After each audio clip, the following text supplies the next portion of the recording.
Alright, welcome back to the shop. So today we have Toledo 3/8 die as part of our Die Hard series.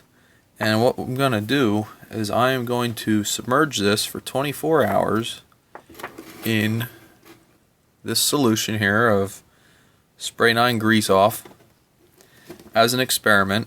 If you saw in a previous video, we tried the initial experiment with a 1/4 inch Toledo die, and it was very much like this one, super greasy, coated in years and years and years of old grease. You can see it's packed into these grooves and it's just everywhere. It's really just a mess. So I'm going to give this thing a really good test here, and we're going to see what happens. I mean, what the heck? What do we got to lose? So here we go. We got a coffee can of the solution here. Now, to be fair, it's already been through one go around, but what the heck, we'll give her another and we'll see what happens. This die should hopefully fit. Let me put it the other way. I had the other one upside down. Easier to hook with the finger on the way out. So we'll just submerge it here into the mystery fluid. There we go. Alright, so here we go. I skipped a step or two here. From having this in the bath of spray 9, it got pretty good. The spray 9 does not appear to strip paint, so I had to wire wheel this afterwards. I didn't get the nice finish I got on the other, so I'm going to experiment with it one more time, see how it goes. So this is wire wheeled after the spray 9 cleaning. No grease on it. It's ready for paint now. So that's what's going on with the Toledo 3/8. Here's the top piece for it. That fits on there, and then here's the dies for it. So simultaneously here, we're going to redo this 3/8 Ridgid die. And you can see a lot of people think that Ridgid and Toledo are interchangeable, but in fact they are not. This is the Toledo 12 and the Ridgid 12R. Not interchangeable, so that's old wives' tale, I believe. But we're going to take this guy apart and put this in that same bath and see what happens. So moving along with redoing these, fun little side project, and getting some tooling ready to use in the shop as we need it. At least now they'll be fixed up and we can use them when we got a project for them.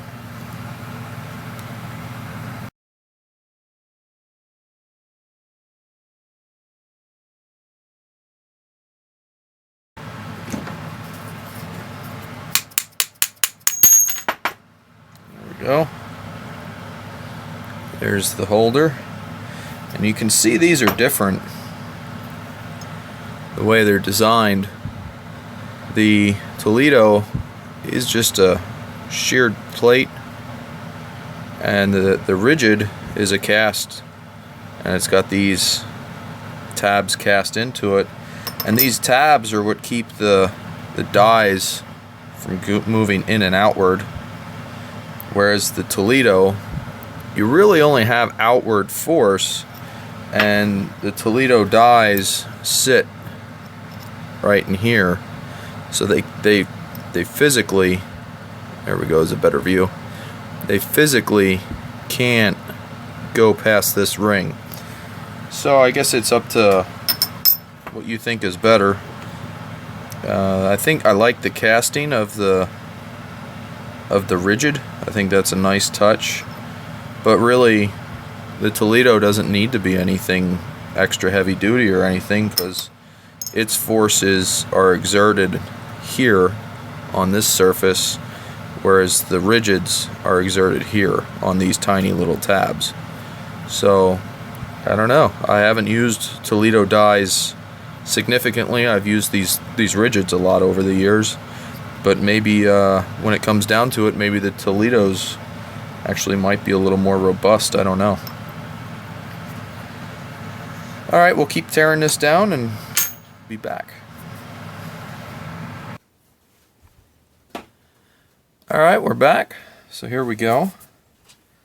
So aside from the dies, you can see the Toledo die here as opposed to the Ridgid. The Ridgid has these spots here that interact with this, and that's what holds these. They actually go like that. That's what holds these in place, just like that. And that's what keeps that from sliding in and out. It would sit in there just like that. The Toledo, we went over how that sits before. So, I don't know, probably a similar amount of surface area there.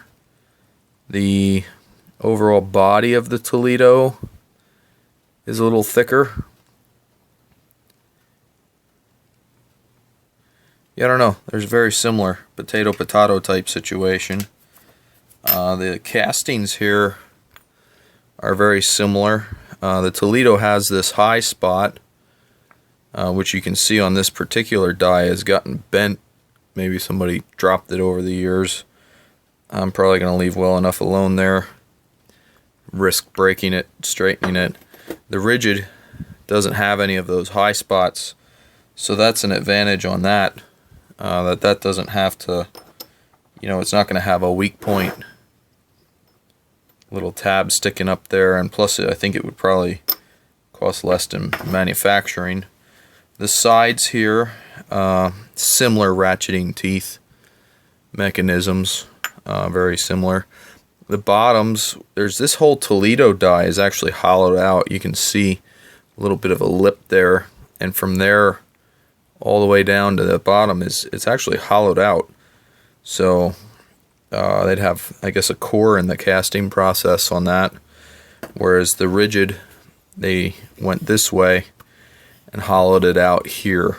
The Ridgid weighs more than the Toledo. The Toledo is definitely lighter. I wouldn't say significantly, but it is lighter. So there we go. Made a little bit different apart. We're going to see how it goes cleaning this guy up. Then we'll compare them when we're done. Alright, so we cleaned these two up, got them put back together. We got the Toledo and the Ridgid here next to each other. We can see them side by side here. We'll take a look at the Toledo here first. We got everything done here. It cleaned up great in that solution of Spray 9 grease off, and I'm happy with how it got. I didn't take that many photos once I took it out, but I'm pretty happy with how it's working. And the paint that I used seems like it's holding on here very well. The whole top here cleaned up great. I substituted the straight flatheads for Allen flatheads. I do not prefer using straight fasteners any longer, but we can see everything cleaned up nicely here. We got a nice gap in here on all four dies, and that's making sure that the pressure from the screws is pushing on the dies themselves and not on dirt jammed in there. It's keeping the dies positively affixed. All the dies are nicely seated up against this ring, as we saw the way the design would require from the previous section that we were looking at. And overall, I'm very happy with how this turned out. Cleaned up very good. And let's take a look at the Ridgid here. Same basic thing here. We got, everything cleaned up great. We got the proper spacing here, a little bit of a gap all the way around on this so that the screws are holding the dies into the die stock properly. The casting cleaned up nice here. Everything's nice and clean, ready to go for another couple years here, I'm sure. The inside cleaned up nicely. Everything worked out great. Happy with how this cleaned up as well. And just for the fun of it, I know people think that Ridgid and Toledo are the same outside diameter, but I mean, you can really see they are not. The Ridgid 12R, which is this, and the Toledo 12 are two different sizes. Here's the Toledo die handle, and you can see that the Ridgid die is actually the same diameter just about as the handle itself for the Toledo die, and this of course goes right in. So that's some misinformation I've seen out on the internet. They're not interchangeable at this size. I do believe possibly some of the smaller sizes may be, and maybe we'll get to experiment with that on the channel a little bit in the future. But overall, there we go. There's a nice cleanup restoration on two flavors of die, Ford or Chevy, Toledo or Ridgid. You decide what works best for you. Part space for Toledos might be a bit hard these days, but hey, if you're not beating them, I think they're good tools, and obviously the Ridgid, industry standard to this day yet. So there you go, two different styles of dies. Have a great day.